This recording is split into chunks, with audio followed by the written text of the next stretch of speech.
हिंद महासागर के गहरे और शांत पानी के नीचे से एक ऐसी दिल दहला देने वाली खबर निकलकर सामने आई है जिसने पूरी दुनिया को सन्न कर दिया है। असल में अमेरिका और ईरान के बीच समंदर में जो जंग लंबे समय से चल रही थी उसने अब एक बहुत ही खौफनाक मोड़ ले लिया है और इस पूरी घटना में ऑस्ट्रेलिया का नाम आने से मामला और भी ज्यादा पेचीदा हो गया है।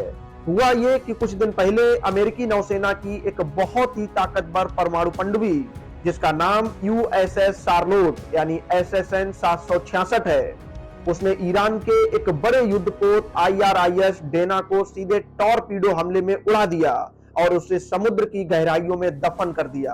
आप सोच कर देखिए कि यह हमला कितना भयानक रहा होगा, क्योंकि बताया जा रहा है कि अमेरिकी पनडुब्बी से दो बेहद आधुनिक मार्क 48 टॉर्पीडो दागे गए थे।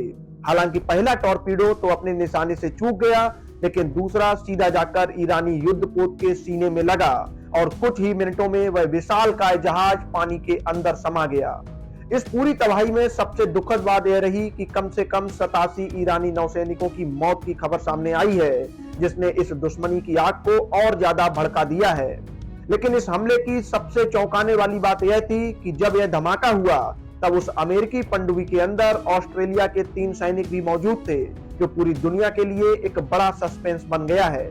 यह हमला श्रीलंका के तट से काफी दूर अंतरराष्ट्रीय जल क्षेत्र में हुआ, जहां किसी को अंदाजा भी नहीं था कि पानी के नीचे मौत घात लगाकर बैठी है।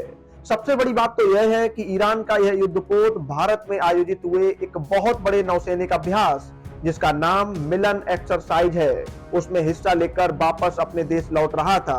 भारतीय नौसेना द्वारा आयोजित इस अभ्यास में दुनिया भर के कई देश शामिल होते हैं और उस शांति के मिशन से लौटते वक्त इस जहाज को निशाना बना लिया गया।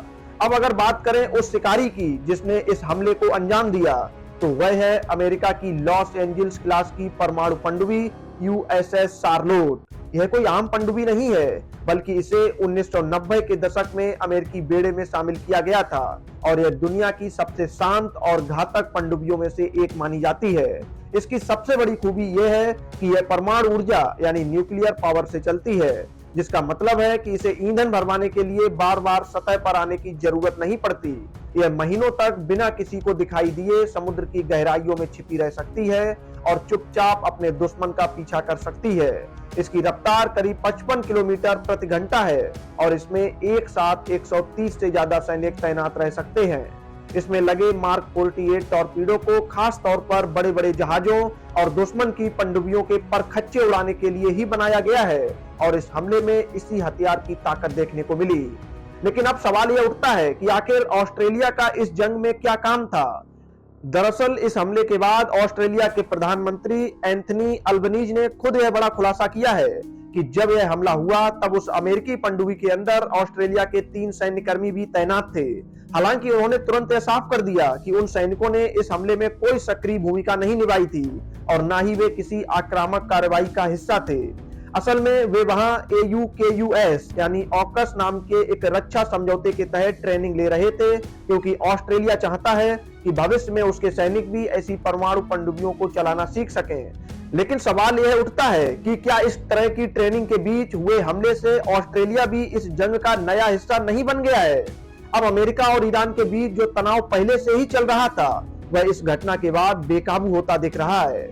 ईरान के अधिकारी इस हमले को अपनी संप्रभुता पर बड़ी चोट मान रहे हैं और बदले की कार्रवाई की चेतावनी दे रहे हैं। विशेषज्ञों का मानना है कि अगर समंदर में इसी तरह एक दूसरे के जहाजों को डुबोने का सिलसिला जारी रहा तो यह बहुत जल्द एक बड़े सैन्य संघर्ष का रूप ले सकता है, जिससे पूरी दुनिया की सुरक्षा खतरे में पड़ सकती है।